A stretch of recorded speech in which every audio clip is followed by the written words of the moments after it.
سبحانك لا علم لنا إلا ما علمتنا. أعزائي طلاب الصف الثاني الإعدادي، أهلا وسهلا بكم.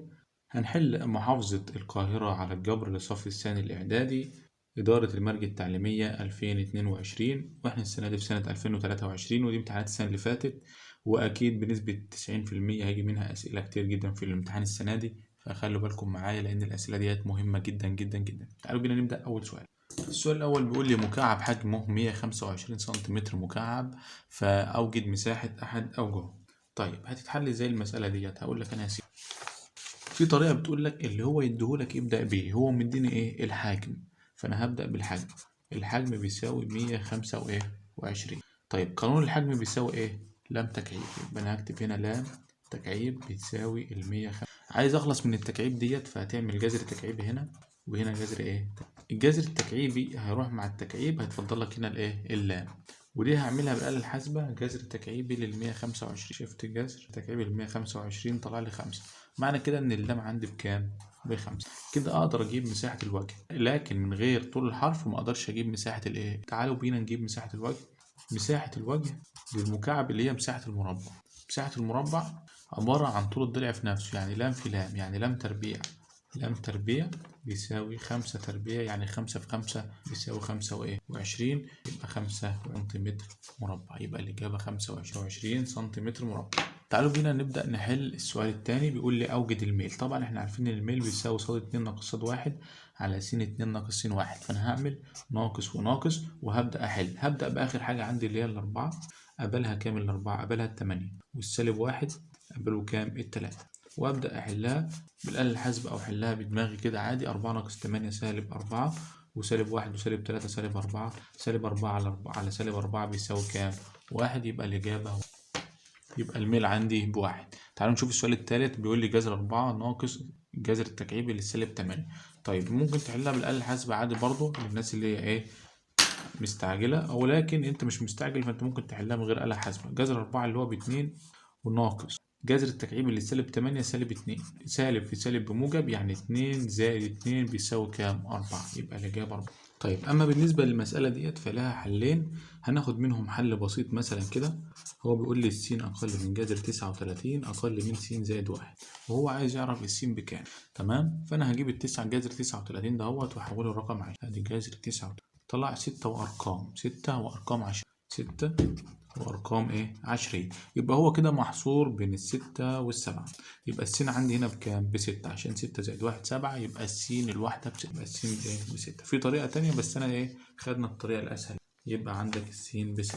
طيب تعالوا بينا نشوف السؤال اللي بعد كده. بيقول لي إذا كان الألف والب والجيم على استقامة واحدة، فإن يعني أنا عندي كده الألف والباء والجيم هما التلاتة على ألف باء جيم، يبقى المفروض ميل ألف باء يساوي ميل باء جيم، ميل ألف باء يساوي ميل باء جيم. الميل بتاعهم لازم يكون متساوي طالما هم على استقامة إيه واحدة، لأن الميل لو مش متساوي مش هيكونوا على استقامة واحدة. هتلاقي واحدة ميلها كده وواحدة ميلها كده، مش هيكونوا على استقامة إيه واحدة. فعشان يكونوا على استقامة واحدة لازم الميل الأول ألف باء يساوي ميل باء جيم. تمام. طيب يبقى ميل ألف باء يساوي ميل باء جيم. شوف السؤال اللي بعد كده. بيقول لي كرة نصف قطرها 3 فإن حجمها. طبعا انت لازم تبقى حافظ القوانين بتاعت الكرة بتاعت الكلام ده كله. تعال نشوف كده. هو بيقول لي نصف قطرها اللي هو نق، يعني نصف القطر اللي هو نق بكام؟ ب3. طيب انت عايز ايه يا عم؟ عايز الحجم. طيب الحجم بتاع الكرة بيساوي 4 على 3 باي نق تكعيب. هو قال لي الباي بباي، اسيبها باي زي ما هي طالما في الاختيارات، يبقى انا اسيب الباي دي اطلعها بره كده. طيب هكتب القانون بتاعي 4 على 3 في النق بكام؟ ب3، 3 تكعيب، واعملها بالآلة الايه؟ يبقى 4 على 3 في 3 تكعيب، طلعت 36. يبقى 36 باي، لأن كنت سايب الباي على كام؟ 36 إيه؟ باي. يبقى الإجابة 36 باي. أما بالنسبة للسؤال التاني بيقول لي أوجد الوسيط للقيم 4 و5 و3. هو عايز الوسيط. الوسيط بيساوي برتبهم واختار اللي في النص، يعني لو رتبتهم 3 و4 و5 يبقى الوسيط اللي في النص كام؟ 4. أما بالنسبة للسؤال التالت بيقول لي 3 و8 تقاطع التلاتة و8. التقاطع دي يعني المشترك. إيه المشترك بينهم الاتنين. المشترك بينهم أنا ملاحظ إن هنا دي فيه 3 وديت فيها 3. طيب التمانية مش موجودة عند ديت، هي موجودة هنا بس مش موجودة هنا، يبقى المشترك بينهم الكام؟ ال3. السؤال الرابع بيقول لي إذا كان الحد الأدنى للمجموعة بيساوي 10 والحد الأعلى كاف ومركزها 15 فإن قيمة الكاف. طيب احنا عارفين إن مركز المجموعة ليه قانون، بيساوي حدها الأعلى زائد حدها الأدنى على كام؟ على 2. طيب هو مديني المركز 15، هكتب مكان المركز 15، ومديني حدها الأعلى كاف، ومديني حدها الأدنى 10.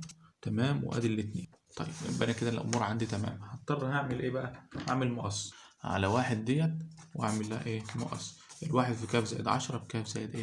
10 بيساوي الاتنين في 15 ب30. الزائد يعدي ناقص، يبقى الكاف بيساوي 30 ناقص 10، يبقى الكاف ب20. يبقى أنا كده طلعت قيمة الإيه؟ الكاف. طيب يبقى الإجابة 20.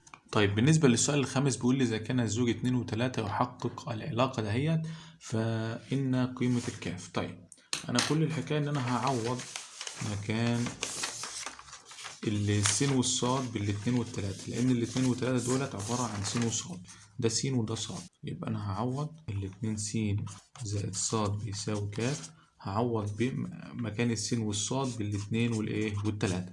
طيب تعالوا كده نعوض مكان السين والصاد بالاتنين والتلاتة. أشيل السين وأحط 2 وأشيل الصاد وأحط 3.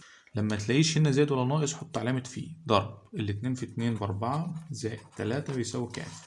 4 زائد 3 كام؟ 7، يبقى الكاف بيساوي 7 وخلصت.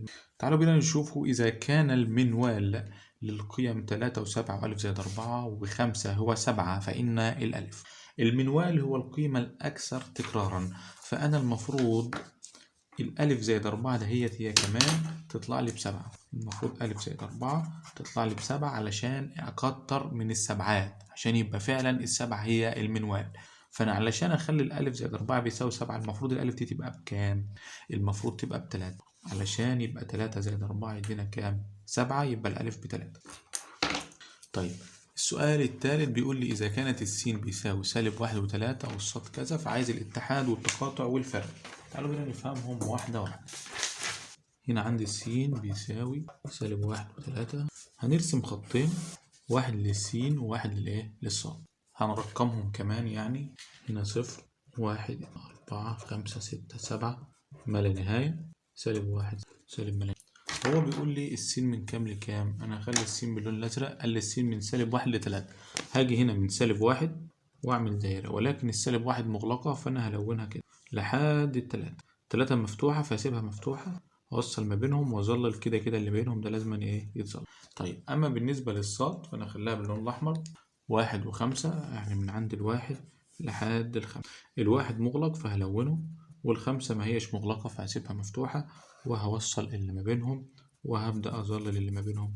أول حاجة معايا هو طالب س اتحاد صاد، بس أنا هبدأ بالتقاطع الأول وهقول لكم ليه. بعد كده عايز س اتحاد صاد، وبعد كده عايز س فرق صاد. دايما نبدأ بالتقاطع، هتعرف ليه دلوقتي. س تقاطع صاد يعني الشوية اللي هم اتقابلوا مع بعض فيهم، يعني من عند الواحد كده لحد التلاتة، الشوية دولت هم اللي اتقاطعوا فيهم، هم دولت اللي اتقابلوا فيهم، هو ده التقاطع. يبقى التقاطع من الواحد لحد التلاتة. ببدأ بالصغير واكتب الكبير. طيب أما بالنسبة بقى للمغلق والمفتوح هنعمل فيهم إيه يا أستاذ؟ هقول لك أنا يا سيدي صلى على النبي. التقاطع والاتحاد المفتوح مفتوح والمقفول مقفول. يعني الواحد هنا عندي مغلق فهخليه مغلق، والتلاتة ديت مفتوحة فهسيبها إيه؟ مفتوحة. طيب يبقى التقاطع والاتحاد المغلق مغلق والمفتوح مفتوح. الاتحاد بقى طبعا الاتحاد هيجيب لك بقى إيه؟ كله من الأول للآخر. أصغر حاجة عندك كام؟ -1 بينهم هما الاتنين، وأكبر حاجة خالص وصلوا لها الخمسة. طيب -1 مغلقة فهخليها إيه؟ مغلقة، والخمسة مفتوحة فهخليها مفتوحة. وبأكد تاني في الاتحاد والتقاطع المغلق مغلق والمفتوح مفتوح. آخر حاجة معانا س فرق صاد. هعمل دايرة على السين كده علشان هو عايز الحاجات اللي عند السين ما تكونش عند الصاد. يعني شوية اللي هما بالأزرق اللي فوق ده هما اللي على الشمال أهم حاجة ما يكونوش عند الصاد، يعني من -1 لحد الواحد أهم حاجة ما اجيبش حاجة تكون عند الصاد. طيب -1 مغلق، وهروح للواحد بقى. الواحد ده عند الصاد، ده عند الصاد، يبقى ما اجيبهوش، يبقى خليه مفتوح، لأن أنا عايز اللي عند السين بس. لو في أي حاجة عند الصاد أقول له يا عم أنا مش عايز، عشان كده خليتها إيه؟ مفتوحة. تمام كده؟ تمام. ده بالنسبة للسؤال التالت. أما بالنسبة للسؤال رقم ب فبيقول لي إيه؟ أوجد مجموعة حل المتباينة مع تمثيلها على خط الأعداد، الواحد أقل من الاتنين س ناقص واحد أقل من الخمسة. طيب دي هتحلها سهل خالص. أول حاجة هتخلي السين بس هي اللي في النص، أي حاجة بجوار السين يعني في ريح السين كده هتصفرها الناحيتين، الناحية ديت والناحية دي، لأن مينفعش تودي في ناحية بس، الناحية التانية تزعل. يعني السالب واحد أهي هوديها هنا الناحية ديت وأصفرها الناحية التانية، بس بإشارة مخالفة. يعني هي لو سالب تعدي هنا موجب وتعدي هنا إيه موجب.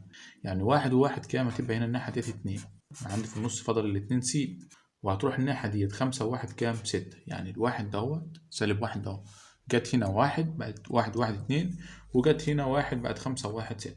أصبح عندي الاتنين ديت، الاتنين دي علاقتها إيه بالسين؟ علاقتها ضرب. الضرب بيعدي الناحية ديت قسمة ويعدي الناحية ديت إيه قسمة، يبقى اتنين على الاتنين فالواحد، وهنا تفضل السين، وستة على الاتنين فالتلاتة. أصبح عندك من الواحد لحد التلاتة، من الواحد لحد الإيه.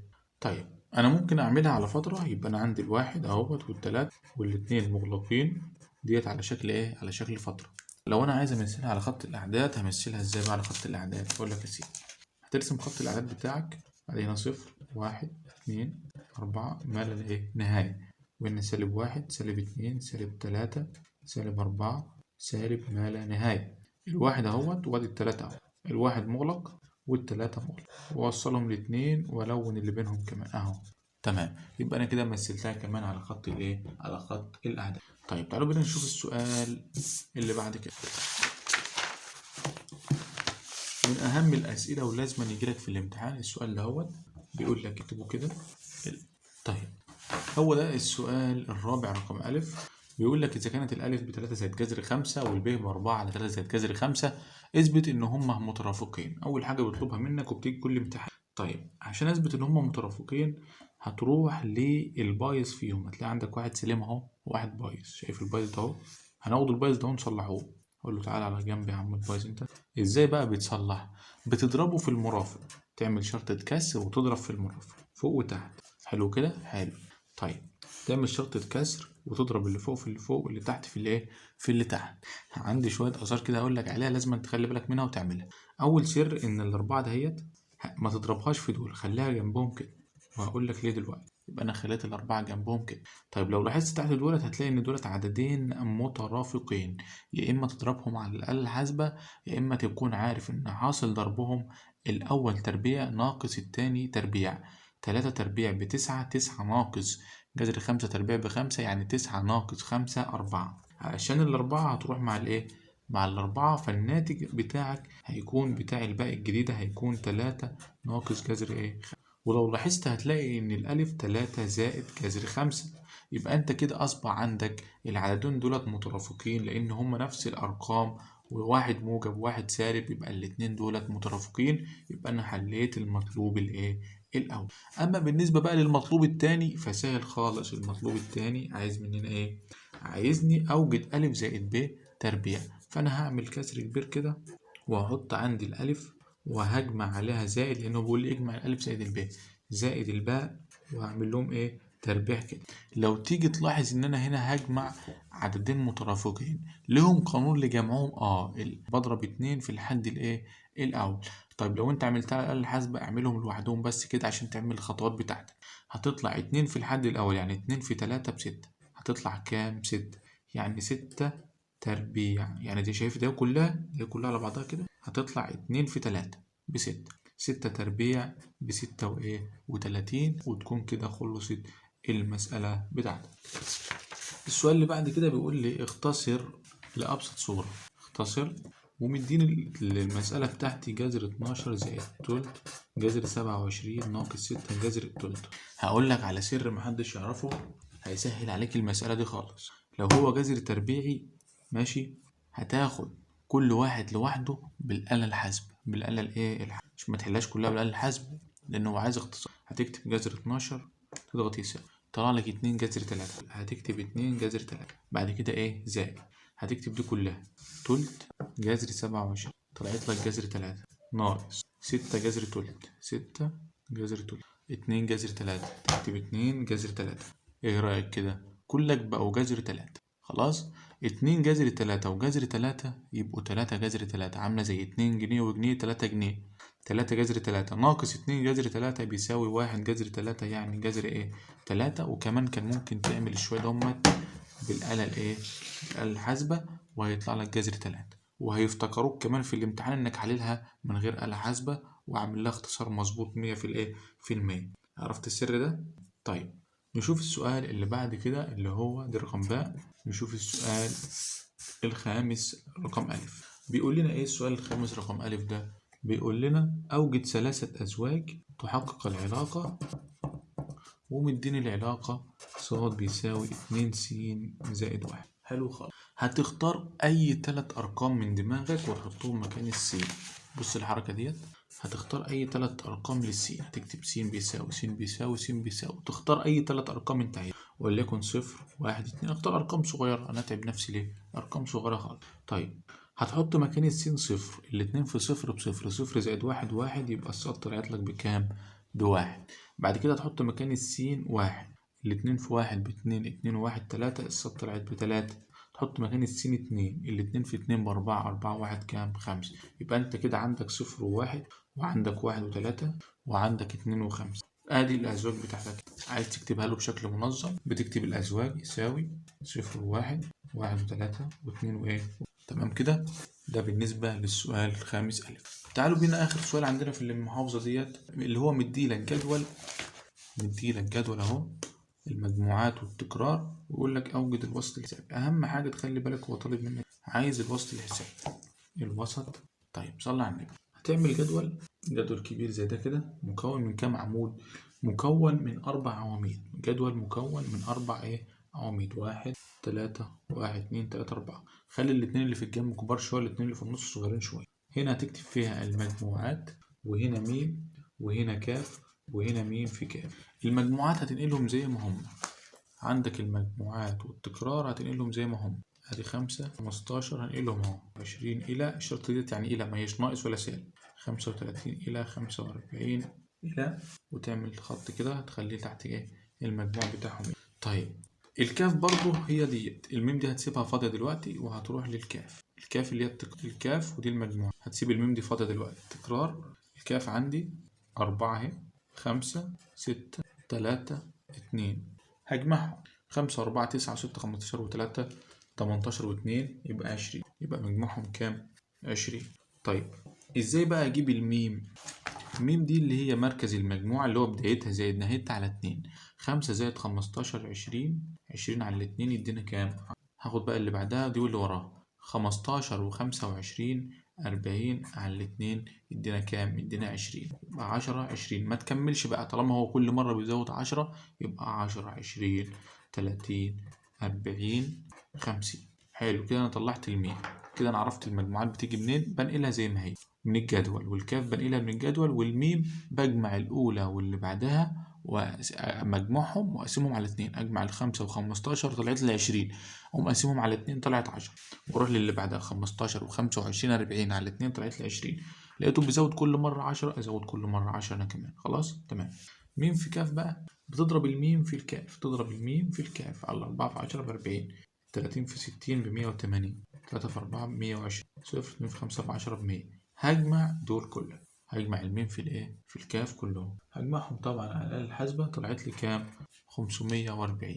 طيب الوسط الحسابي بقى ليه قانون لازم تكتبه تحت الجدول كده بعد ما تخلص. الوسط الحسابي مجموع الميم في الكاف، اللي هو ده اهو اللي احنا لسه جامعينه، على مجموع الكاف. مجموع الكاف اللي هو ده، يعني معنى الكلام ده ان انا هقسم ال 540 على ال 20، والناتج يبقى انا كده خلصت المسألة، طلعت لي 27. يبقى الوسط الحسابي بتاعي 27. وكده تكون انتهت محافظة القاهرة. متنسوش تعملوا لايك للفيديو واشتراك للقناة، وتابعوا باقي المحافظات والشرح. السلام عليكم ورحمة الله وبركاته.